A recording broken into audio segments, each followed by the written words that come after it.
D R study centre में आपका एक बार पुनः बहुत बहुत स्वागत है। आज हम देखेंगे रस। आज का टॉपिक रहेगा रस पर पूरा, है ना। तो रस के बारे में हम पूर्णतः अध्ययन करेंगे, क्या रस होता है ना। हिंदी व्याकरण में जो रस आपने शब्द सुना होगा उसका क्या मतलब होता है, कहाँ क्या एक चीज़ हम इसकी एकदम डिटेल से समझेंगे। तो चलिए देखते हैं। तो यहाँ पर आप देख सकते हैं रस का शाब्दिक अर्थ है आनंद। किसी काव्य या कविता को पढ़ने, सुनने या देखने से पाठक, श्रोता और दर्शक के मन में जो आनंद की अनुभूति होती है उसे रस कहते हैं, है ना। तो पढ़ने वाले को बोलते हैं पाठक, सुनने वाले को बोलते हैं श्रोता और देखने वाले को बोला जाता है दर्शक।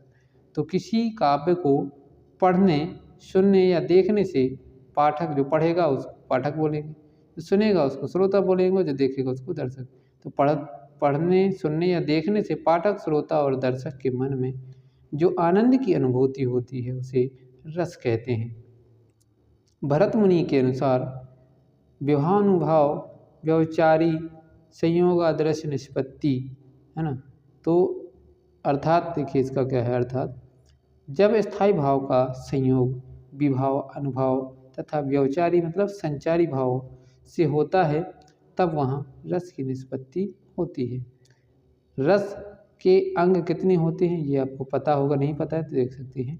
रस के 4 अंग होते हैं। कौन कौन से? स्थायी भाव, विभाव, अनुभाव और संचारी भाव, है ना। स्थायी भाव, विभाव, अनुभाव और संचारी भाव, ये 4 अंग होते हैं रस के। रस के प्रकार अलग हैं, रस के अंग अलग हैं और रस के प्रकार अलग हैं। रस के प्रकार 10 होते हैं, है ना। एक और रस जुड़ चुका है भक्ति रस, है ना, जो कि 2014 में जुड़ा है, उसके बारे में भी अध्ययन करेंगे। तो सबसे पहले हम रस के अंग की बात करते हैं। तो रस के अंग का जो पहला अंग है स्थायी भाव। स्थायी भाव क्या होता है देखिए, सुनिए ध्यान से। सहृदय के हृदय में, यहाँ पर के लिख देना आपको, ये हिंदी में लिख दिया है पेन से। सहृदय के हृदय में जो भाव स्थायी रूप से विद्यमान रहते हैं उन्हें स्थायी भाव कहते हैं। ठीक, ध्यान रखिएगा। सहृदय के हृदय में जो भाव स्थायी रूप से विद्यमान रहते हैं उन्हें स्थायी भाव कहते हैं। ठीक, प्रत्येक रस का एक स्थायी भाव होता है।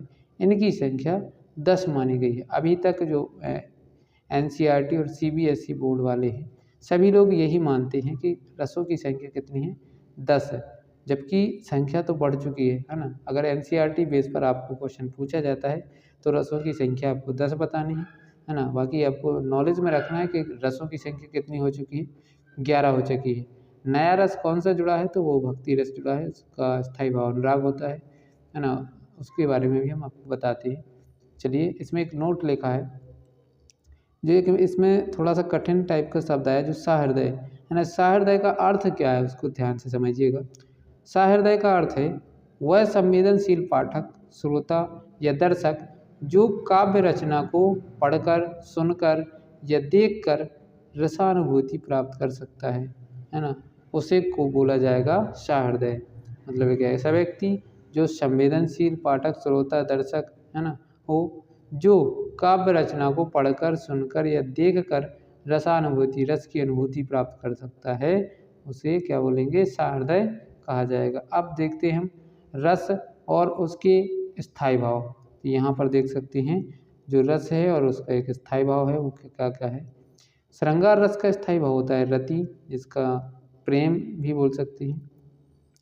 हास्य रस का स्थायी भाव है हंसी, है ना, या हास। करुण रस का स्थायी भाव शोक या करुणा। रौद्र रस का स्थायी भाव क्रोध। अद्भुत रस का विस्मय या आश्चर्य बोलते हैं उसी को। वात्सल्य रस का स्नेह या वत्सल। विभत्स रस का जुगुप्सा या घृणा। शांति का निर्वेद या शम या वैराग्य। और वीर रस का उत्साह हो जाएगा, भयानक रस का भय, है ना। भक्ति रस जो अभी नया रस ऐड हुआ है उसका नाम है क्या, भक्ति रस। भक्ति रस देख सकते हैं जिसका स्थायी भाव है अनुराग, या इसी को भक्ति बोलते हैं। 2014 में इसको जोड़ा गया है। मतलब ये 2014 में आया है, लेकिन अभी बुक जो जितनी भी बुकें लॉन्च हो रही हैं उनमें ये NCERT हो चाहे CBSE, उसमें भक्ति रस अभी नहीं ऐड किया गया है। ठीक, आगे चलते हैं। अगला जो अंग है रस का वो है विभाव। तो विभाव किसे कहेंगे वो समझते हैं। स्थायी भावों को लिखना है यहाँ पर। स्थायी भावों को जागृत करने वाले कारकों को विभाव कहते हैं, है ना। जिन भी कारणों से स्थायी भाव जागृत होते हैं उन्हीं कारणों को क्या बोला जाएगा, विभाव बोला जाएगा। तो स्थायी भावों को जागृत करने वाले कारक क्या कहलाते हैं, विभाव कहलाते हैं। विभाव दो प्रकार के होते हैं, एक आलम्बन और दूसरा उद्दीपन। देखिए उद्दीपन क्या है, आलम्बन क्या है, उसके बारे में समझते हैं। आलम्बन जिसके प्रति भाव जागृत होते हैं, है ना, जिसके प्रति, है ना, जिसको देखकर भाव जागृत हों वो क्या कहलाएगा, आलम्बन, है ना, वह आलम्बन कहलाता है। आलम्बन भी दो प्रकार के होते हैं, है ना। कितने, दो अंग हैं आलम्बन के, आश्रय और विषय। जिस व्यक्ति के मन में भाव जागृत होते हैं उसे आश्रय बोलेंगे, और जिस व्यक्ति या वस्तु को देखकर मन में भाव जागृत हों उसे क्या बोलेंगे, विषय। मतलब जिसके मन में भाव जागृत हों उसको आश्रय, और जिसके प्रति भाव जागृत हों उसको विषय कहेंगे। ठीक, इसका जो विभाव का दूसरा प्रकार है उद्दीपन। वो क्या है, देखिए भावों को, जो मन में उत्पन्न होने वाले भाव हैं, भावों को बढ़ाने और उद्दीप्त मतलब कम करना, उद्दीप्त करने वाली वस्तुएं या चेष्टाएं उद्दीपन विभाव कहलाती हैं, है ना। तो विभाव उद्दीपन समझ में आया ना, मन में जो भाव उत्पन्न हो रहे हैं उनको अचानक से बहुत तेज़ी से बढ़ा देना या बहुत तेज़ी से घटा देना, उसको ही बोलेंगे क्या, उद्दीपन विभाव। फिर इसके बाद है अनुभाव। अनुभाव क्या है, देखिए आश्रय की बाद शारीरिक चेष्टाएं अनुभाव कहलाती हैं। यह चार प्रकार के होते हैं, कायिक, मानसिक, आहार्य और सात्विक, है ना। तो आश्रय की बाद शारीरिक चेष्टाएं मतलब जो भी वो शारीरिक कार्य करता है, भावना, जैसे कोई कुछ भी उसने कोई काव्य पढ़ा, उसके मन में जो भाव उत्पन्न हुई, उस भाव के अनुसार उसने अपने शरीर से क्रियाकलाप किया, तो उसी को बोलेंगे अनुभाव। मतलब आश्रय की बाह्य शारीरिक चेष्टाओं को ही क्या बोला जाएगा, अनुभाव। इसके बाद अगला जो अंग है इसका,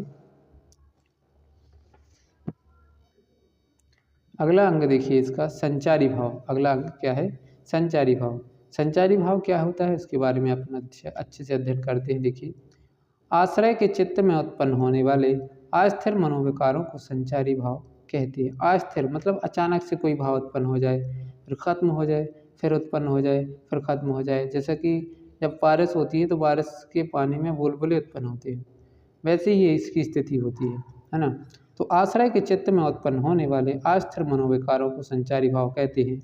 इसे व्यवचारी भाव भी कहते हैं, है ना। संचारी भाव को क्या बोलते हैं, व्यवचारी भाव भी कहते हैं, ध्यान रखना, है ना।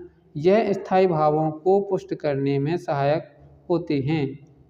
उनकी स्थिति पानी के बुलबुलों की समान उत्पन्न होने और समाप्त होते रहने की होती है। संचारी भावों की संख्या 33 मानी गई है ना। इसको ध्यान रखना, संचारी भावों की संख्या कितनी है, कई बार एग्जाम में पूछा गया है। कुछ प्रमुख संचारी भाव निर्वेद, ग्लानि, मद, स्मृति, शंका, आलस्य, चिंता, दीनता, मोह आदि हैं। इस प्रकार के संचारी भाव ये होते हैं। ठीक, इसके बाद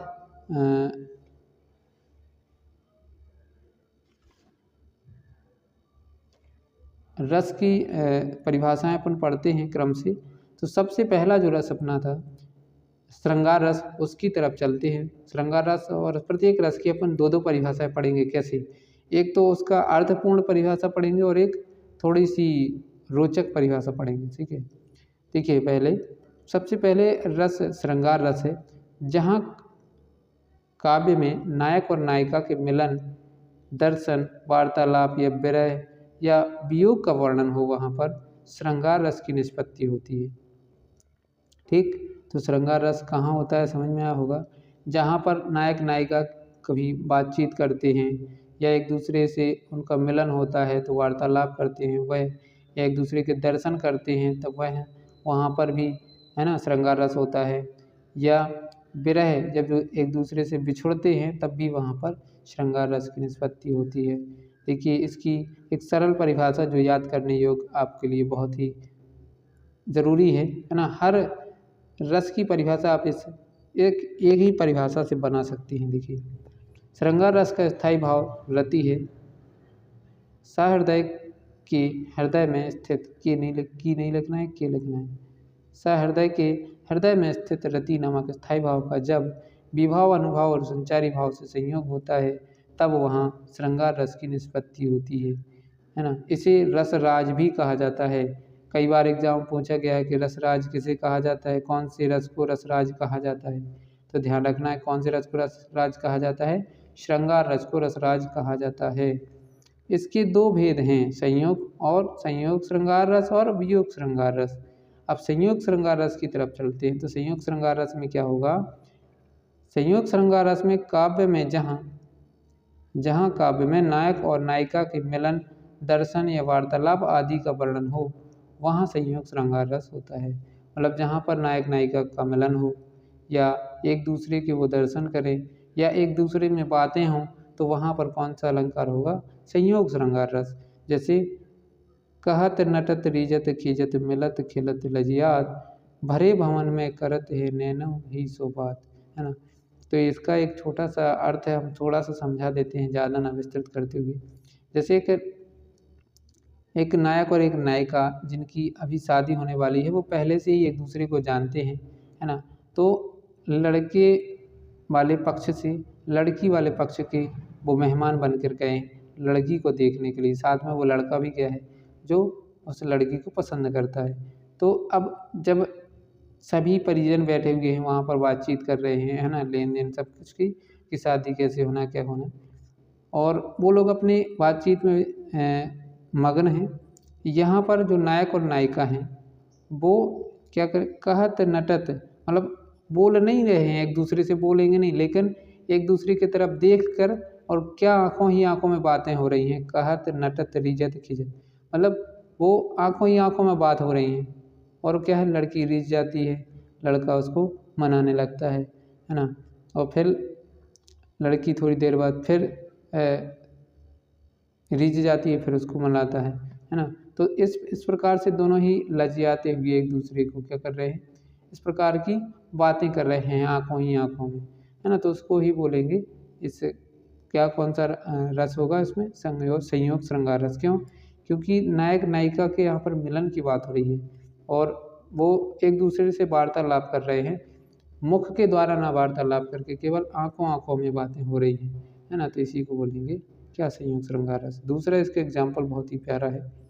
राम को रूप निहारत जानकी कंगन के नग की परछाई याते सब सुध भूल गई करते रही पल टारत नाही, है ना। तो इसमें भी क्या है, संयोग श्रृंगार रस है। जब श्री राम वो धनुष तोड़ने के लिए, है ना, वहाँ पहुँचे दशरथ जी के यहाँ, दशरथ जी के यहाँ नहीं, श्री सीता माता के जो पिता थे, है ना, उन्होंने जो समारोह बनाया था उसमें एक धनुष रखा था, शिव धनुष। उसको तोड़ने के लिए जब वो गए थे तो भगवान श्री राम को देखकर माता जानकी के विषय में ये लिखा गया है, ये पंक्ति वहाँ के कवियों ने लिखी है कि राम को रूप निहारत जानकी, मतलब कंगन के नग की परछाई। जो माता सीता है वो एक कंगन पहने हुए थी, उसमें एक हीरा जड़ा हुआ था, है ना। हीरे के पूरे कंगन हीरे के बनाए जाते थे, तो उसमें हीरे हीरे जड़े रहते। तो उस हीरे में से वो सीता माता श्री राम को सीधे ना देखकर उस हीरे में से निहार रही थी, उन्हें देख रही थी। याते सब शुद्ध भूल गई, और मतलब सब कुछ भूल जाती हैं, केवल उन्हीं को उस हीरे में से देखती रह जाती हैं, है ना। तो यहाँ पर भी क्या है, संयोग श्रृंगार रस है। इसके बाद अगला जो रस है वो है वियोग श्रृंगार रस। वियोग श्रृंगार रस में क्या है, देखिए, जहाँ काव्य में नायक और नायिका की विरह या वियोग का वर्णन हो वहाँ पर वियोग श्रृंगार रस की निष्पत्ति होती है। उदाहरण के लिए, दर्द की मारी बन बन डोलूं वैद्य मिला नहीं कोई, मीरा के प्रभु पीर मिटे जब वैद्य शवरिया होई, है ना। या दूसरा देखिए, हे खग मृग हे मधुकर श्रेणी तुम देखी सीता मृग नयनी। इस प्रकार से आपका संयोग श्रृंगार रस हो जाता है। इसके बाद आगे के जो जितने भी रस हैं उन सभी की परिभाषाएं हम अगले वीडियो में देखेंगे। आज के लिए इतना ही, मिलते हैं अगले वीडियो में, तब तक के लिए बहुत बहुत थैंक्स। यदि आपको वीडियो पसंद आया हो, थोड़ा सा भी पसंद आया हो, तो वीडियो को लाइक कीजिए, चैनल को सब्सक्राइब करके बेल आइकन जरूर दबाइए। वीडियो देखने के लिए बहुत बहुत धन्यवाद। आपका दिन शुभ हो।